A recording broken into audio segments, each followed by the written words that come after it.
আমাদের ছোট ছোট সন্তান মারা যায়, অনেক মহিলা আফসোসে বলে আল্লাহ দিলুতে লিলুকা, দিলুতে লিলুকা। আরে পাগলি, ধৈর্য ধারণ কর, যে আল্লাহ নিয়ে গেছে। আল্লাহ চাইলে, আর স্বামী যদি ভালো থাকে, সংসার যদি তোর টিকে থাকে, টেনশন করিস না, 1 বছর ঘুরতে না ঘুরতে আল্লাহ আরো একটা দেবে। মরে গেছে এত চিন্তা করিস কেন, এত টেনশন করিস না। আর মহিলারা যে বিলাপ করে কান্নাকাটি করে না যায়, আরাম কথা কর না। বাপ রে বাপ, মহিলার এমন কান্না, এমন অভিনয় দেখে মাথা খারাপ হয়ে যায়। এত জায়গায় যা বলি, মহিলারা মা কাঁদবেন না, মহিলারা আপনারা ভিতরে যান। বাহির থেকে মানুষ এসে জানাজা পড়ার জন্য, আপনাদের পদ্মার খেলা হচ্ছে, আপনারা ভিতরে যান। বাপ রে বাপ, আমার এক নানা মারা গেছে, আমি বাড়িতে যা দেখি ছোট খালা সেই কান্না করতেছে। আমার খালা চুপ করে, মানুষজন এসে গেছে, আপনার কণ্ঠ তো পর্দা, কথা না, মেয়েদের কথা কণ্ঠ পর্দা না। আবার বোরকা পরে কান দিচ্ছে, কথা কয় না, বোরকা পরে তো কান্দে না। Sari, blouse, petticoat, 3 piece, maxi এগুলো পরে কান্দে নাকি? মানুষ বোরকা পরে কান্দে না। মানুষজন আসলে আমার দিকে ফেলে দিব, বোরকা পরে কান্দা শুরু করে, তা তো না। বোরকা পরে কান্দে না, মাথার কাপড় পর্যন্ত ঠিক নাই, ওই খালি মনে করেন সেইরকম বিলাপ করে কান্নাকাটি করতেছে আর করছে, বাবা সেদিনই আমার বাড়িতে গেছিল রে, বাবা আমার হাতের পিঠা খাইয়া বলে মা তোর পিঠার এত স্বাদ হাসে রে, আমার সোনা চলে গেল। আসে না আইরে ভাই, বিলাপ কইরা কি খায়, তোর বাপ কি খাইয়া মরছে? গুল খাইছে না, আমার আনারস খাইছে না, পিঠা খাইছে না, বেগুন ভাজি খাইয়া মরছে? কি কি হয়েছে ওর বাবার সাথে, একেবারে ভূগোল ইতিহাস সব বলা শুরু করছে। এ কথা কর না কে? তোমাকে এগুলো কে বলতে বলছে? এগুলো বলার বিষয়? খবরদার, মহিলারা কান্নাকাটি করবেন না। মানুষ মারা গেছে চান্দাই কোলা বাজার, আর এর থেকে কান্না শুরু করে। এই গ্রামে যদি ওই মহিলার মানে আত্মীয় মারা গেছে, এই গ্রাম থেকে ওয়াটসঅ্যাপ চলে না, শোনা মানে বাপ রে বাপ, পুরো রাস্তায় অ্যাডভাইস করে যাচ্ছে। মানুষকে কি হতে পারে, আমার শোনা না, আমার শোনা না, তো শোনা কি আছে? কথা কর না কে? ভালো করে স্বাভাবিকভাবে কান্না করতে। আত্মীয় স্বজন মারা গেলে শরীয়তে শোক আছে না নাই? কয়দিন ভাই? 3 দিন। মানুষ মারা গেছে, আত্মীয় স্বজন মারা গেছে, ঠিক আছে, কেঁদে কেঁদে দোয়া করবেন, কোরআন পড়ে দোয়া করবেন, সিজদা দিয়ে কাঁদবেন, কবরের পাশে দাঁড়ায় কেঁদে কেঁদে দোয়া করবেন। দোয়া করতে আপত্তি নাই, কাঁদতেও নিষেধ নাই, তবে সাউন্ড ছাড়া কান্না। কথা বলে কান্দা ডিজাইন দেখছেন? হ্যাঁ, খালি ফোঁস করবেন, চোখ দিয়ে পানি ঝরবে, আপনি কষ্ট পাবেন, কিন্তু প্রকাশ হবে না। মনে থাকবে তো ইনশাআল্লাহ, মনে থাকবে তো ইনশাআল্লাহ। আর সন্তান যে আল্লাহ দেয়, সে আল্লাহ নিয়ে গেছে, এটা আপনার আমার মন খারাপ করে লাভ আছে? জীবন মৃত্যু কার হাতে? আরো জোরে বলেন। আমি যে কথা বলতে চাই, আরে মা বোনদের উদ্দেশ্যে একটাই মেসেজ, মা বিলাপ করে কান্নাকাটি করা যাবে, চিল্লা চিল্লি করে কান্নাকাটি করা যাবে না। যার এরকম চিল্লা কাঁদাবে, মুখ প্রবে ধরে ঘরের ভিতর নিয়ে যাবেন। যার একবার যদি চিল্লা তোর মুখে টেপ মেরে দেবো, তখন চিল্লা কান দিবেন, কষি কোরআন শরীফ পড়ে কান্দে, সিজদা দিয়ে কান্দে, আল্লাহর কাছে কান্দে। আর ওই একেবারে কাপড় চোপড় ঠিক নাই, বেপরদায় কান্না শুরু করছে, এলাকার সব মানুষ এসে দেখে যাচ্ছে। কথা কর না কে? খবরদার, একে তো কান্না করাও না জায়েজ, আবার বেপরদায় যে কায়দায় যে চেহারা যে সুরত নিয়ে বৈশাখ কান্না শুরু করছে, জায়েজ নাই। একসাথে 2টা গুনাহ করতেছে, কথা ঠিক না? এজন্য মা বোনেরা সাবধান। এত দরদ আপনার দেখাবার কয়নি। দরদ যদি থাকে, তাহাজ্জুদের সালাত পড়িয়া বাপের জন্য দোয়া করবেন, মায়ের জন্য দোয়া করবেন, স্বামীর জন্য দোয়া করবেন। ওই জায়গা না কাঁদতে ওয়া জায়গা। কথা কন দেখে, ওই লোক দেখানো কান্না দিয়ে লাভ না। মালিকের কাছে কান্না দেন, আল্লাহর কাছে কান্না দিয়ে ধর্ণা দেন, দেখেন আল্লাহ আপনার চোখের পানিতে আপনার স্বামীকে মাফ করে দেবে, আপনার বাবাকে মাফ করে দেবে। কথা ঠিক না? জায়গা থেকে ওয়া জায়গা কান্না শুরু করছে পাগলি। কথা কন না কে? তাহলে আপনার বউ কান্না করলে কি করবেন? মুখ ধরে ঘরের ভিতর নিয়ে যাবেন, মনে থাকবে। খবরদার, কারো বউজন চিল্লে না কান্দে, কান্দিবে দিব না। তো কি আছে, কান্দিস কে? এদিকে আয়, ভিতরে আয়, মনে থাকবে ইনশাআল্লাহ। এই পৃথিবীতে আল্লাহর একজন পয়গম্বর ছিল, নাম হলো আইয়ুব আলাইহিস সালাম, ধৈর্যের পিরামিড। জোরে বলেন আল্লাহু আকবার। কতটা ধৈর্যশীল পয়গম্বর জানেন? শয়তান একদিন ডেকে বলে, আল্লাহ তোমার আইয়ুবের ধন সম্পদ, টাকা পয়সা, গাড়ি বাড়ি সব আছে, এজন্য আইয়ুব তোমারে ভুলে না। আল্লাহ গো, ধন সম্পদ কাইরা নিলে আইয়ুব তোমারে ভুলে যাবে। আল্লাহ ডেকে বলে, শয়তান আমার পয়গম্বর আমারে কত ভালোবাসে, আমার জিকির করে, আমারে ভুলে যাবে এমন কথা তুমি বললে আমি বিশ্বাস করলাম না, কারণ আমার নবী আইয়ুব কখনো আমারে ভুলে যেতে পারে না। শয়তান ডেকে বলে, আল্লাহ একবার শুধু অনুমতি দেন, দেখেন আপনার আইয়ুবকে একটু পরীক্ষা করে দেখি। আল্লাহ বলে, ঠিক আছে ইবলিস যা, পারবি না, পারবি না। এইবার ইবলিস চলে গেল, পয়গম্বরের ফসলের জমি যা ছিল সব নষ্ট করে ফেলে দিয়েছে, জমিনে আর কোনো ফসল নাই। মানুষের সুরত আসে বলে, পয়গম্বর ফসলের জমি যা ছিল সব তো নষ্ট হয়ে গেছে, কোনো কিছু আর জমিতে নাই। আল্লাহর পয়গম্বর আইয়ুব আলাইহিস সালাম ডেকে বলে, যে আল্লাহ পাক এতদিন ফসল দিয়েছিল, সে আল্লাহ পাক নিয়ে গেছে, সে আল্লাহর হুকুমে এগুলো নষ্ট হয়েছে। এখানে আইয়ুবের মন খারাপ নাই, এতদিন তো আল্লাহ দয়া করেছে, এই বছরে নাই ফসল না পাইলাম, তাতে মন খারাপ করে কিলাম। আমি আল্লাহর শুকরিয়া আদায় করে বলতেছি আলহামদুলিল্লাহ, ফসলের জমি নষ্ট হয়ে গেছে। তারপরে কি বলে বোঝেন নাই মনে হয়? আর আপনি হাজি মানুষ, প্রতিদিন নামাজ পড়ে দোয়া করেন, আল্লাহ আমার জমি ধানগুলো পাইকে গেছে, খবরদার শিলা বৃষ্টি হয়ে যান, পইরা না যায়। আল্লাহর খেলা বোঝা বড় দেয়, হঠাৎ করে বৃষ্টি হয়ে গেছে, আপনার খারা ধানগুলো জমিনে শুইয়া আছে, বোঝেন না? শুইয়া পইরা আছে। আপনি সকালবেলা যায় ফজরের নামাজের পরে যা বলেন, আল্লাহ এটা একটা কাম করলে, এত দোয়া করলাম, প্রতিবেশীর জমিগুলোর ধান খারাপ আছে, আমার জমির ধানটা ভরে গেছে, আফসোসে হতাশায় মন খারাপ হয়, আল্লাহকে গালি পর্যন্ত দিয়া বসে জোরে কোন নাউজুবিল্লাহ। কিন্তু আপনার ভুলে গেলে চলবে না, আমার আল্লাহ রাব্বুল আলামিন বলেন ওয়ালা নাবলুওয়ান্নাকুম বিশাইইম মিনাল খাউফি ওয়াল জুই ওয়া নাকসিম মিনাল আমওয়ালি ওয়াল আনফুসি ওয়াস সামারাত ওয়া বাশশিরিস সাবিরিন। আল্লাহ বলেন আমি অবশ্যই তোমাদেরকে পরীক্ষা করব, ভয়ের দ্বারা তাদের ক্ষতি, মালের ক্ষতি, সম্পদের ক্ষতি, সন্তানের ক্ষতি, সমস্ত ক্ষতি দিয়ে আমি আল্লাহ পরীক্ষা করব। এই ক্ষতি দ্বারা পরীক্ষার পরে যারা সবরকারী হবে, এত কিছু ক্ষয়ক্ষতি, ভয়, জানের ক্ষতি, মালের ক্ষতি, সম্পদের ক্ষতি, সন্তানের ক্ষতি, ব্যবসা বাণিজ্য সবসময় ভালো যাবে না, একসময় ভালো যাবে, একসময় খারাপ যাবে, সকল অবস্থাতে যারা সবরকারী হয়, ধৈর্যশীল হয়, আল্লাহ রাব্বুল আলামিন বলেন তাদের জন্যই আমার পক্ষ থেকে সুসংবাদ, জোরে কোন সুবহানাল্লাহ। ধৈর্যশীলদের জন্য সুসংবাদ শোনায় দিয়েছেন কে? হে বাজান গো আমার, হৃদয়ের কান পেতে কথাগুলো শুনবেন। যে আল্লাহ 1 বিঘা জমিতে 25 মণ ধান দেয়, বৃষ্টি ঝড় তুফান হওয়ার কারণে 23 মণ ধান এইবার হয়েছে, আল্লাহ চাইলে পরের বছরে ওই জমিতে 27 মণ ধান হতে পারে কিনা।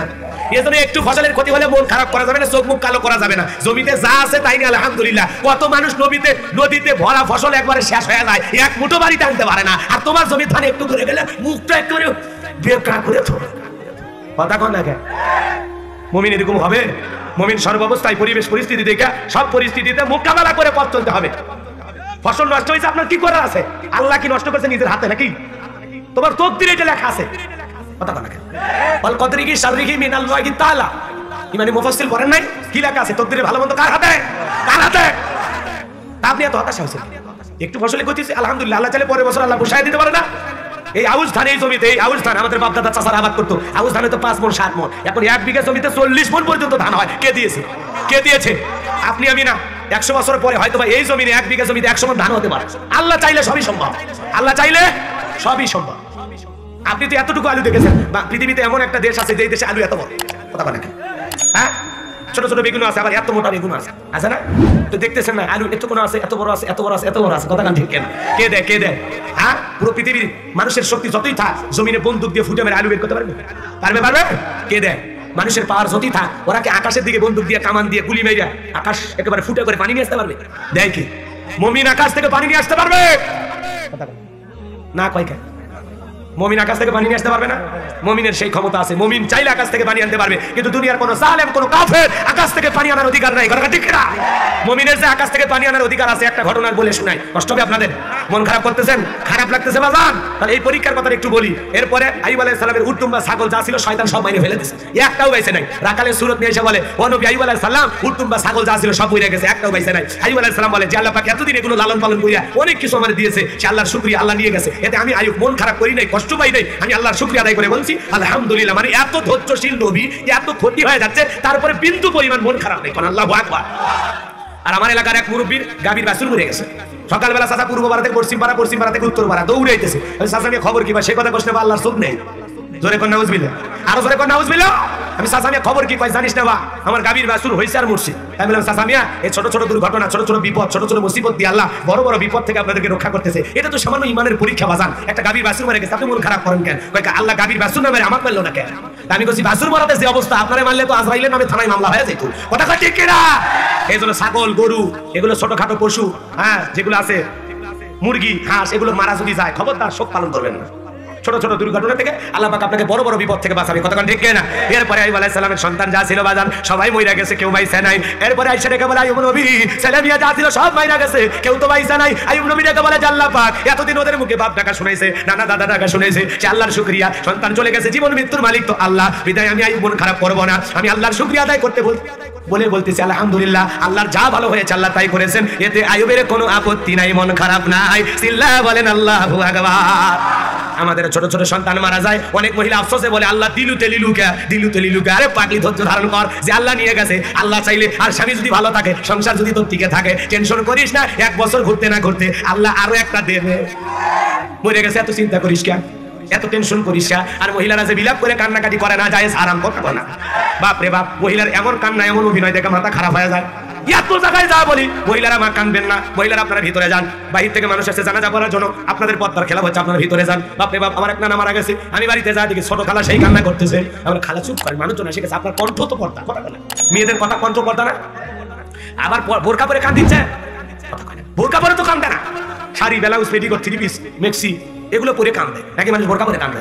যে মানুষজন আসলে আমার দিকে ফেলে দিব, বোরকা পরে কান্দা শুরু করে, তা তো না। বোরকা পরে কান্দে না, মাথার কাপড় পর্যন্ত ঠিক নাই, ওই খালি মনে করেন সেইরকম বিলাপ করে কান্নাকাটি করতেছে আর করছে, বাবা সেদিনই আমার বাড়িতে গেছিল রে বাবা, আমার হাতের পিঠা খাইয়া বলে মা তোর পিঠার এত স্বাদ হাসে রে, আমার সোনা চলে গেল। আসে না আইরে ভাই, বিলাপ কইরা কি খায়, নর বাপ কি খায় মরছে? গুল খাইছে না, আমার আনারস খাইছে না, পিঠা খাইছে না, বেগুন ভাজি খায় মরছে? কি কি হয়েছে ওর বাবার সাথে একেবারে ভূগোল ইতিহাস সব বলা শুরু করছে। এ কথা কয় না কে? তোমাকে এগুলো কে বলতে বলছে? এগুলো বলার বিষয়? খবরদার মহিলারা কান্নাকাটি করবেন। মানুষ মারা গেছে চান্দাই কোলা বাজার, আর এর থেকে কান্না শুরু করে। এই গ্রামে যদি ওই মহিলার মানে আত্মীয় মারা গেছে, এই গ্রাম থেকে ওয়াটসঅ্যাপ করে না শোনা মানে বাপরে বাপ, পুরো রাস্তায় অ্যাডভাইস করে যাচ্ছে মানুষকে। কি হতে পারে? আমার শোনা না, আমার শোনা না, তো শোনা কি আছে? কথা কন না কে? ভালো করে স্বাভাবিকভাবে কান্না করতে। আত্মীয় স্বজন মারা গেলে শরীয়তে শোক আছে না নাই? কয়দিন ভাই? 3 দিন। মানুষ মারা গেছে, আত্মীয় স্বজন মারা গেছে, ঠিক আছে, কেঁদে কেঁদে দোয়া করবেন, কোরআন পড়ে দোয়া করবেন, সিজদা দিয়ে কাঁদবেন, কবরের পাশে দাঁড়ায় কেঁদে কেঁদে দোয়া করবেন। দোয়া করতে আপত্তি নাই, কাঁদতেও নিষেধ নাই, তবে সাউন্ড ছাড়া কান্না। কথা দেখে কান্দা ডিজাইন দেখছেন? হ্যাঁ, খালি ফসফস করবেন, চোখ দিয়ে পানি ঝরবে, আপনি কষ্ট পাবেন কিন্তু প্রকাশ হবে না। মনে থাকবে তো ইনশাআল্লাহ? এর মনে থাকবে তো ইনশাআল্লাহ? আর সন্তান সে আল্লাহ দেয়, সে আল্লাহ নিয়ে গেছে, এতে আপনার আমার মন খারাপ করে লাভ আছে? জীবন মৃত্যু কার হাতে? আরো জোরে বলেন। আমি যে কথা বলতে চাই, তাহলে মা বোনদের উদ্দেশ্যে একটাই মেসেজ, মা বিলাপ করে কান্নাকাটি করা যাবে, চিল্লা চিল্লি করে কান্নাকাটি করা যাবে না। যার এরকম চিল্লা কাঁদাবে, মুখ প্রবে ধরে ঘরের ভিতর নিয়ে যাবেন। যার একবার যদি চিল্লা তোর মুখে টেপ মেরে দেবো, তখন চিল্লা কান্দিবে, কষি এই কোরআন শরীফ পড়ে কান্দে, সিজদা দিয়ে কান্দে, আল্লাহর কাছে কান্দে। আর ওই একেবারে কাপড় চোপড় ঠিক নাই, বেপরদায় কান্না শুরু করছে, এলাকার সব মানুষ এসে দেখে যাচ্ছে। এ কথা কন না কে? খবরদার, একে তো কান্না করাও না জায়েজ, আবার বেপরদায় যে কায়দায় যে চেহারা যে সুরত নিয়ে বৈশা কান্না শুরু করছে, জায়েজ নাই। একসাথে দুইটা গুনাহ করতেছে, কথা ঠিক না? এজন্য মা বোনেরা সাবধান। এত দরদ আপনাকে দেখাবার কয়নি। দরদ যদি থাকে তাহাজ্জুদের সালাত পড়িয়া বাপের জন্য দোয়া করবেন, মায়ের জন্য দোয়া করবেন, স্বামীর জন্য দোয়া করবেন। ওই জায়গা না কান্দে ওয়া জায়গা। কথা কন দেখে, ওই লোক দেখানো কান্না দিয়ে লাভ না। মালিকের কাছে কান্না দেন, আল্লাহর কাছে কান্না দিয়ে ধর্ণা দেন, দেখেন আল্লাহ আপনার চোখের পানিতে আপনার স্বামীকে মাফ করে দেবে, আপনার বাবাকে মাফ করে দেবে। কথা ঠিক না? জায়গা দিয়ে ওয়া জায়গা কান্না শুরু করছে পাগলি। কথা কন না কে? তাহলে আপনার বউ কান্না করলে কি করবেন? মুখ ধরে ঘরের ভিতর নিয়ে যাবেন, মনে থাকবে? খবরদার, কারো বউজন চিল্লে না কান্দে, কান্দিবে দিব না। তো কি আছে, কান্দিস, এদিকে আয়, ভিতরে আয়, মনে থাকবে ইনশাআল্লাহ।